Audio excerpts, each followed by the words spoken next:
Raina go through the same shit I did. Just because you didn't make it into Destiny's Child don't mean somebody's out to get our daughter. You know what my mother did to me, telling me I would never make it. I gave up because of her. This ain't about your singing career. It's about Raina. And I'm not telling her to give up, the opposite. But she's not always gonna win, and that's life. You need to let this shit go, okay? Leave it alone. You hear me? Leave it alone. I'm not singing at my own damn birthday party. Why not? Beyonce did it at hers. I'm not Beyonce. On sait tous que Tasha voulait une carrière de chanteuse. Elle a essayé de percer dans la musique mais a été découragée par sa mère, ce qui l'a conduit à se concentrer sur ses études de comptabilité. Études qu'elle a finalement arrêtées après avoir rencontré James St. Patrick, l'homme avec lequel elle a eu une fille, pour laquelle elle a tout fait pour qu'elle grandisse dans les meilleures conditions afin d'éventuellement avoir une carrière, quitte à parfois même tricher. Mais malgré tous ses efforts, la femme originaire du Queens a quand même échoué et ne verra donc jamais sa fille devenir la chanteuse qu'elle n'a elle-même pas pu être. Mais en vrai, est-ce que Tasha aurait vraiment pu percer en tant que chanteuse? Elle a dit elle-même qu'elle n'était pas Beyoncé, mais est-ce qu'elle aurait au moins pu connaître un succès à une échelle moindre? Ça, c'est ce que tu vas découvrir dans cette vidéo.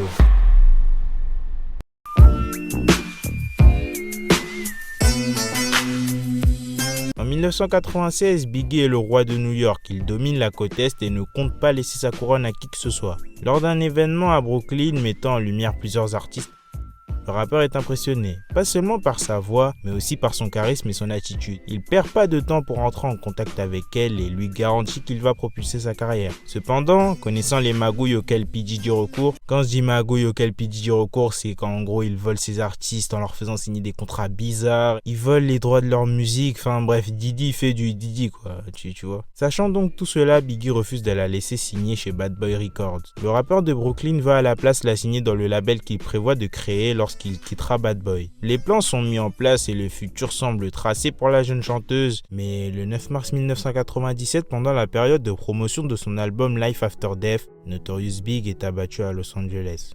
Tasha est abattue, elle perd son mentor, celui qui croyait réellement en elle, et se retrouve donc seule face à son destin.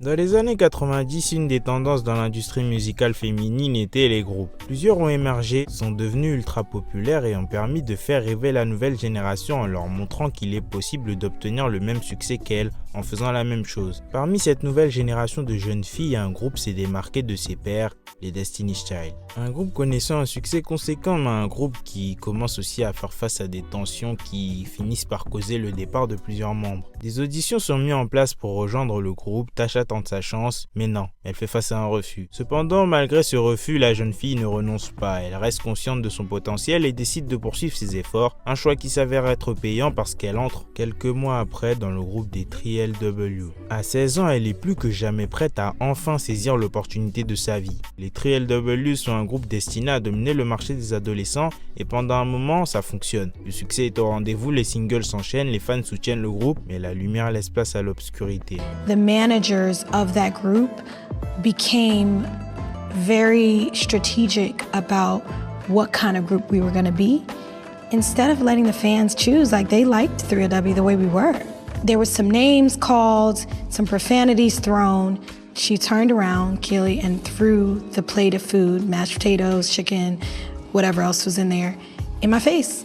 And I got out the car and I was just like, I'm going home. L'ado originaire du Queen a de plus en plus de querelles avec les autres membres du groupe et finit par quitter la formation en 2002. Encore une fois, Tasha se retrouve sans rien, seule, face à son destin.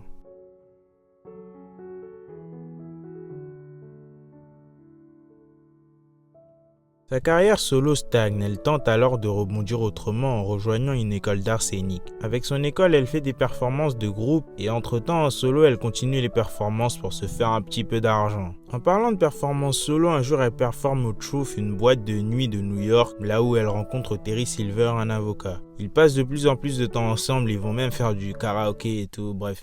Tu connais, elle a pas de carrière, mais il l'achète, du coup, elle chante, il fait genre qu'il aime bien sa voix et après, tu connais la suite. 10 ans plus tard, ils sont mariés et elle a un enfant avec lui et elle est encore enceinte. Bref, ils ont 2 enfants, ils finissent avec 2 enfants et puis voilà. Concernant sa carrière, là, on est en quoi, 2020-22? Elle reçoit une proposition inattendue. 3 autres artistes féminines veulent former un groupe et Tasha va pas dire non parce que dans ce groupe-là, il y a une légende du rap féminin et une icône du R&B.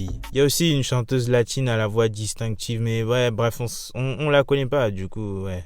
Il y a une latina qui chante en gros. Les 4 femmes créent un groupe puissant, elles explosent sur scène, elles accèdent à la télévision. En gros, Tasha profite de leur buzz et elle a un petit buzz, un petit succès, mais vas-y, ça va pas plus loin. Et moi je me dis c'est dingue quand même. Même dans une autre vie, elle a réussi à sortir avec Terry Silver.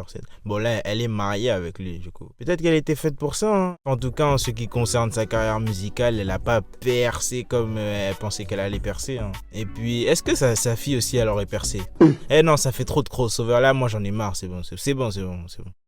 Mais t'es pas Beyoncé, t'es pas Beyoncé. All I need in this life is sin. It's me and my girlfriend. I tried to tell your father we needed to pay those drug deals to leave us alone. He said that it would bankrupt us. Then I tried to tell him not to talk to the police. That those kids were bad news.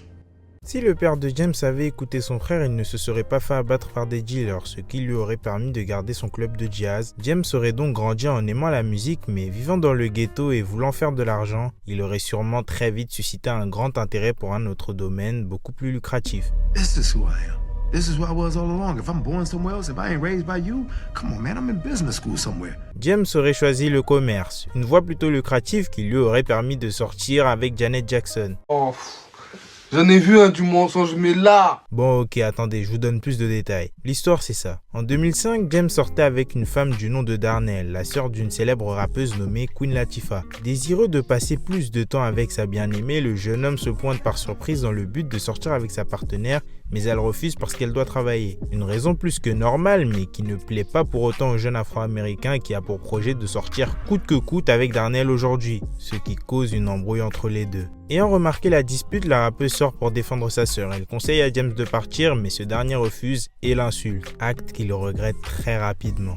Mais du coup, comment on en arrive à Janet? Eh bien, c'est très simple. L'homme originaire du Queen s'est fait humilier et en plus, ça a été filmé. Pour lui, la personne responsable de cette humiliation n'est pas le mec qui lui a infligé cette correction atroce, mais plutôt celle pour qui il l'a fait, c'est-à-dire Queen Latifah. Il décide alors de tout mélanger et développe une haine contre les gens de l'industrie musicale, plus précisément les artistes féminines, et se fait la promesse de se venger. C'est là qu'on en arrive à Janet. Les deux se rencontrent quelques années plus tard, ils se marient, vivent le parfait amour, ils sont contents, James est bien sûr là pour sa femme, mais il n'oublie pas la promesse qu'il s'était faite à lui-même en 2005. James reprend donc ses esprits, il arrête de faire le lover et commence à faire la totale à Janet, c'est-à-dire lui briser le cœur en la trompant. Le couple se sépare, mais la mission n'est pas terminée. Maintenant qu'il est sorti avec Janet, en vrai il peut sortir avec tout le monde, alors il passe à la suivante. La cible suivante est Jordin Sparks, une célèbre chanteuse qui, bref, il l'a trompé aussi, il la trompe aussi. Ensuite, il sort avec Jennifer Lopez.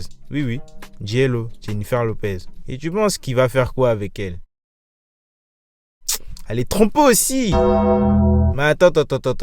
Jennifer Lopez, c'est une latina. Ça veut dire qu'elle ne blague pas avec ça. Elle se contente pas juste de pleurer comme Janet. Non. Pour elle, il y a d'autres personnes qui se mêlent de l'histoire et James finit par rapidement regretter ses actes, après s'être fait sévèrement marbrer. James décide de se calmer et enfin se marier.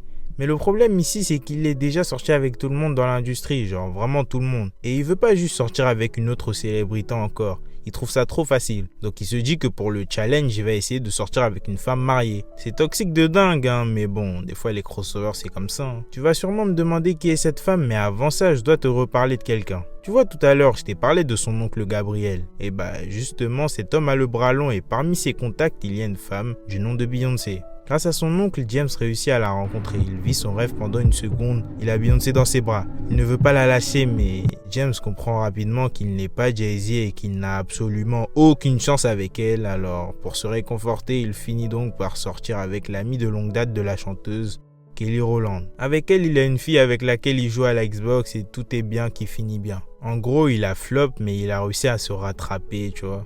C'est toxique de dingue, hein, mais bon, des fois les crossovers, c'est comme ça. Hein.